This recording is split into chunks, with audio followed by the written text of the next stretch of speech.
east. Yes. Actually, he is fine in both the north and east. That's fine.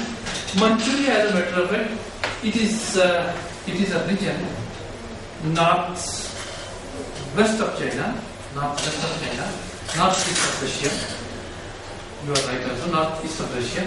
And there are two portions of the Manchuria. One, the major portion lies with the China, and a small portion is with the Russians.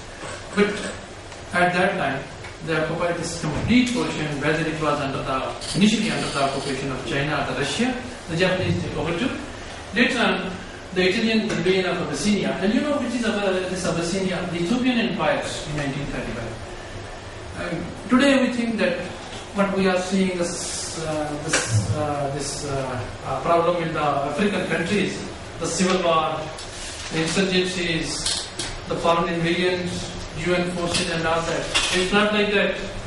These African countries, they used to be empires, in particularly the Muslim empires.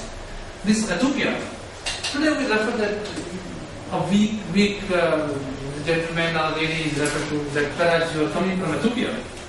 It's like that. That's so good. Ethiopia was an empire. Ethiopia was an empire.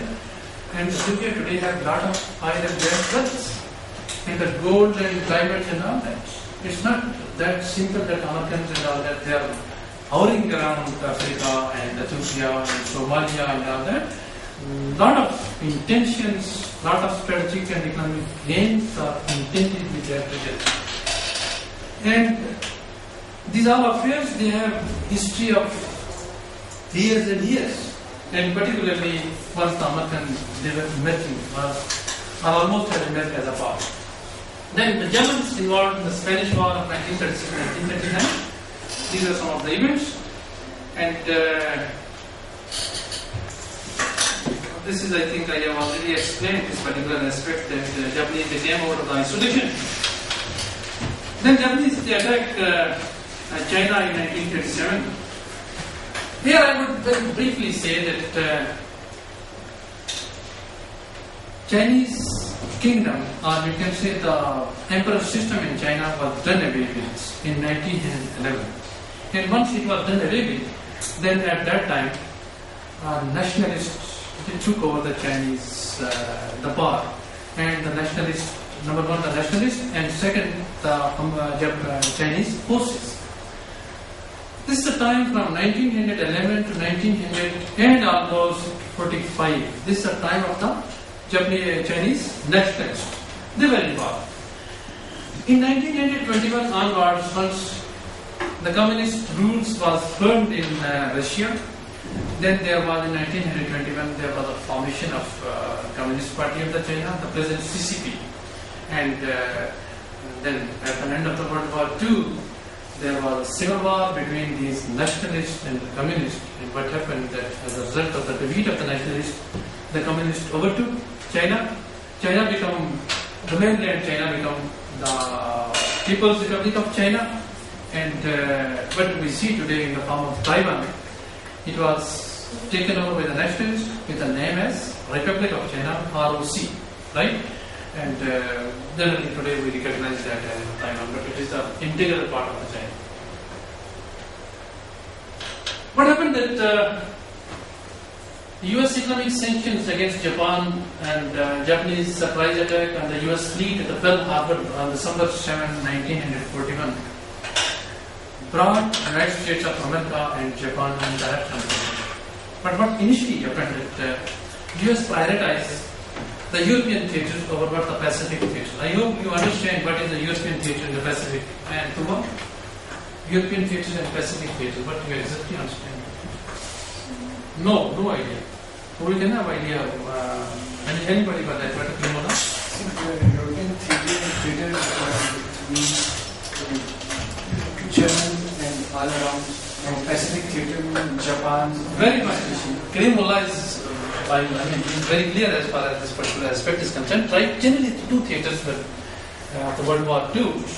One was the European theatres. Generally, as I said, that the war started in the Europe, it has its origin in the Europe, And the Germans, they were the main player in that theater. Here in the Pacific theater, the Japanese, they were considered to be a major threat.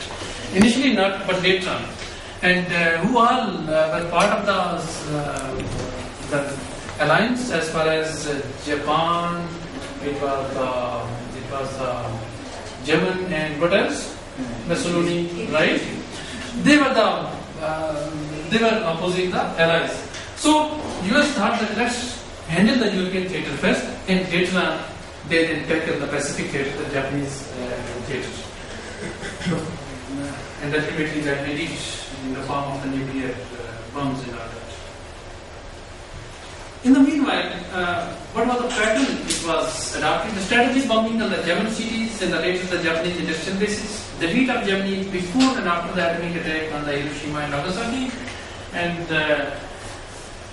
unfortunately, as per this book, Atomic Diplomacy of 1965,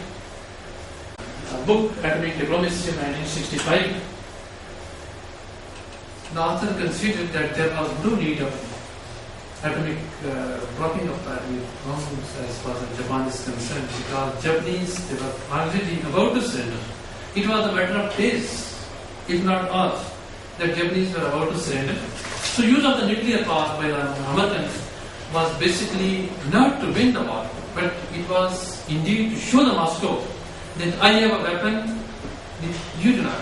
Here comes the nuclear haves and have not at that time, and what provoked Soviet Union to go for this strategic arsenal.